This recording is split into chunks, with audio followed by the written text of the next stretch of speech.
அன்பான மாணவ செல்வங்களுக்கு எஸ்எம்சி மேத்ஸ் சார்பாக வணக்கத்தை தெரிவித்துக் கொண்டு இன்றைய தினம் இவரிடம் பரீட்சைக்கு தோற்றும் காப்போதா சாதாரண மாணவர்களுக்கு கல்வி அமைச்சால் 2024-25 ஆண்டு வெளியீடு செய்யப்பட்ட வினாப்பத்திரம் ஒன்றின் வினாத்தாள் ஒன்றின் பி பகுதி வினா ஒன்றுக்கு எவ்விதம் இலகுவாக விடையளிக்கலாம் என்பதனை இன்றைய தினம் இந்த வீடியோவின் மூலமாக கற்றுக்கொள்வோம்.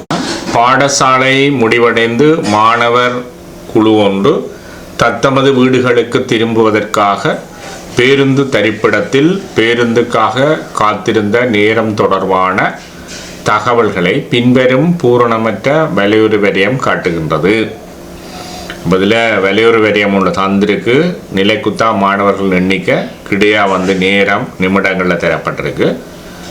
அட்டவணை ஒன்று தரப்பட்டிருக்கு. பாருங்க, காத்திருந்த நேரம் நிமிடங்களில் சொல்லப்பட்டிருக்கு. மாணவர்கள் எண்ணிக்கை இப்போ 0 தொடக்கம் 5 வரையான நேரத்தில் காத்திருந்த மாணவர்கள் 4, 5 தொடக்கம் 10 வரையான நேரங்கள் அதாவது நிமிட நேரங்களில் காத்திருந்த மாணவர் 12, 10 தொடக்கம் 15 வரையாக காத்திருந்த மாணவர் எண்ணிக்கை 18, 15 தொடக்கம் 20 வரையான நிமிடங்கள் காத்திருந்த மாணவர் எண்ணிக்கை 10, 20 தொடக்கம் 30 வரையான நிமிடங்கள் காத்திருந்த மாணவர் எண்ணிக்கை 4 என்று தரப்பட்டிருக்கு. இனி வினாக்கள். முதலாவது வினா, 20 தொடக்கம் 30 நிமிடங்கள் பேருந்து திரைப்படத்தில் காத்திருந்த மாணவர் எண்ணிக்கை 4 ஆகும். இத்தகவல்களை கொண்டு வலையுறு வரையத்தை பூர்ணப்படுத்த சொல்லியிருக்கு. இப்போ எல்லாம் பாருங்க, ஓப்பாடின பெருமன் 0 தொடக்கம் 5 என்றால் 5, 5 தொடக்கம் 6, 5 தொடக்கம் 10 எல்லாம் சமனாக இருக்குது. அதுக்குள்ள பாருங்க 20 தொடக்கம் 30 என்று சொன்னால் இந்த ஓப்பாடின பெருமன் 2 மடங்காக இருக்கு. அப்போ 2 மடங்குண்டா அந்த மாணவர் எண்ணிக்கை அதாவது வலையுறு வரியத்தின் உயரத்தை நாங்கள் என்ன செய்யணும்னா சீராக்கம் செய்யணும். அப்போ வலையுறு வரியம் வரையக்க அந்த இடத்துல கவனம் செலுத்தணும். அப்போ 2 மடங்குண்டால் அந்த மாணவர் எண்ணிக்கை 4 என்று தரப்பட்டிருக்கு. அதை என்ன செய்யணும் 2ஆல் வகுத்து அதன் உயரத்தை 2ஆக காட்டணும். சரிதானே? ரைட். 2வது வினா, மேலே பூர்ணப்படுத்தப்பட்ட வலையுறு வரியத்தின் மீது மீடுரன் பல்கோணியை வரைக. இப்போ வலையுறு வரியத்தை வரைந்து மீடுரன் பல்கோணியை வரைய சொல்லியிருக்கு. பார்த்தால் உங்களுக்கு ஒரு பிரச்சனையும் இருக்காது. அடுத்த சொல்லப்பட்டிருக்கு, மேலே ஒன்றில் பூரணப்படுத்தப்பட்ட வலையுறு வரியத்தை பயன்படுத்தி பின்வரும் மீடுரன் அட்டவணையை பூரணப்படுத்தட்டாம்.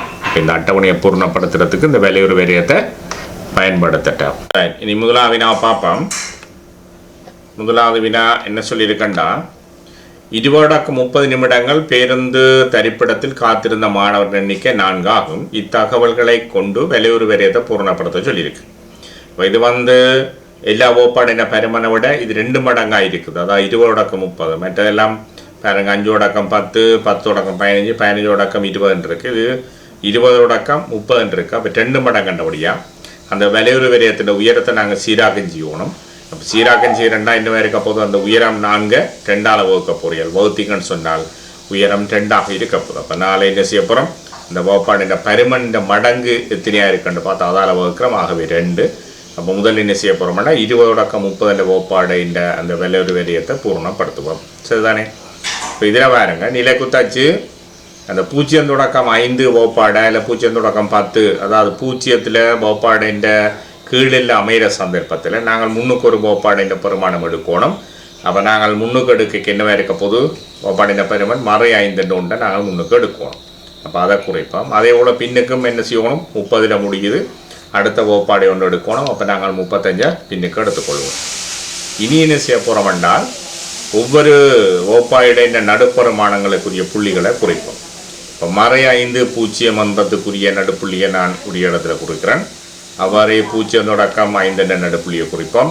5 தொடக்கம் 10 என்ற வலையுறு வரியத்தின் நடுப்புள்ளியை குறிப்போம். 10 தொடக்கம் 15 என்ற வகுப்பாடின் நடுப்புள்ளியை குறிப்போம். அவ்வாறே 15 தொடக்கம் 20, 20 தொடக்கம் 25 ஒரு நடுப்புள்ளியை குறிக்க போகிறோம். 25 தொடக்கம் 30 ஒரு நடுப்புள்ளி, அடுத்த 30 தொடக்கம் 35 என்ற ஒரு நடுப்புள்ளியை குறிப்போம்.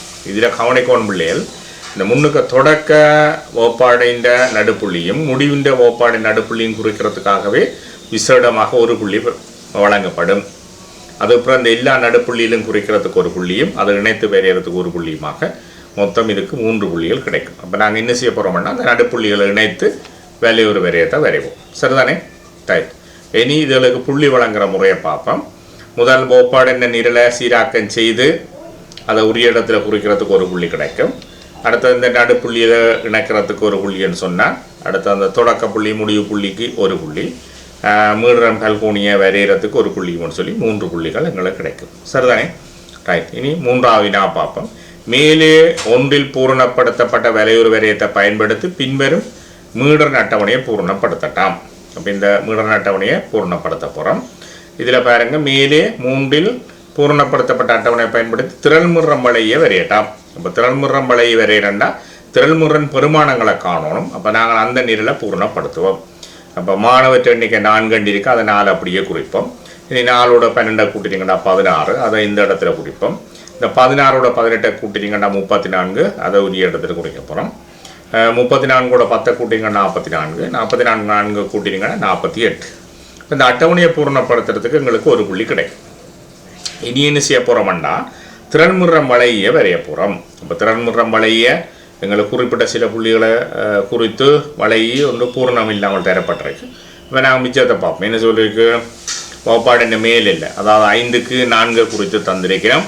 மேலில் 10க்கு 16 குறிச்சிருக்கிறோம். மேலில் 15க்கு 34 குறிச்சிருக்கிறோம். அடுத்த மேலில் 20க்கு நாங்கள் 44 என்ற புள்ளியை குறிப்போம். அடுத்த மேலில் 30க்கு 48 என்ற புள்ளியை குறிப்போம். இனி என்ன செய்ய போகிறோம்? அந்த 2 புள்ளிகளையும் இந்த திரள்முறம் வளையில் பூரணப்படுத்தப்படாமல் இருக்கிற மீதியோட சேர்த்து இணைச்சி விடுவோம். சரிதானே? இப்போ நாங்கள் என்ன செய்யட்டோம்டா, இப்போ திறன்முறம் வளையை பூர்ணப்படுத்தியாச்சு. இப்போ அந்த அட்டவணையில் திறன்முற நிரலை பூர்ணப்படுத்தினீங்கன்னா அதுக்கு ஒரு புள்ளி.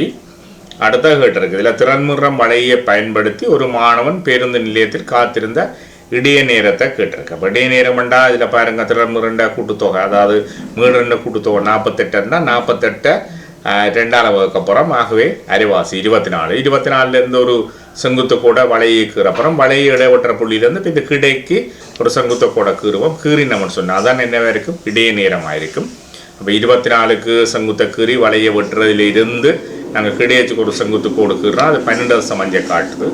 அவை திறன்முறம் வளையை பயன்படுத்தி ஒரு மாணவன் பேருந்து நிலையத்தில் காத்திருந்த இடை நேரம் என்னவாக இருக்க போகுதுன்றால் இடைய நேரம் 12.5 நிமிடங்களாக இருக்க போகுது. சரிதான். இனி புள்ளி விளங்குறா பார்த்தீங்கன்னா திறன்முறன் நிரலை பூரணப்படுத்தினால் அதுக்கு 2 புள்ளிகளும், இந்த புள்ளிகளை இணைத்து திறன்முறம் வளைய வரைந்தால் 2 புள்ளிகளும்.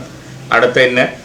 இந்த இடையத்துக்குரிய 24 செங்குத்துக்குரிய அந்த வரைவை காட்டுறதுக்கு ஒரு புள்ளியும் 12.5 நிமிடங்கள் என்று காட்டுறதுக்கு ஒரு புள்ளியுமாக இந்த 4, 5வது பிரிவு வினாக்களுக்கு 6 புள்ளிகள் கிடைக்கும். இப்போ 3க்கு 4 புள்ளிகள்னு சொன்னால் இவ்வாறான வினாக்களுக்கு விடையளிக்கிற சந்தர்ப்பத்தில் புள்ளியில் உங்களுக்கு 10 புள்ளிகள் முழுமையாக பெற்றுக்கொள்ளக்கூடியதாக இருக்கும்.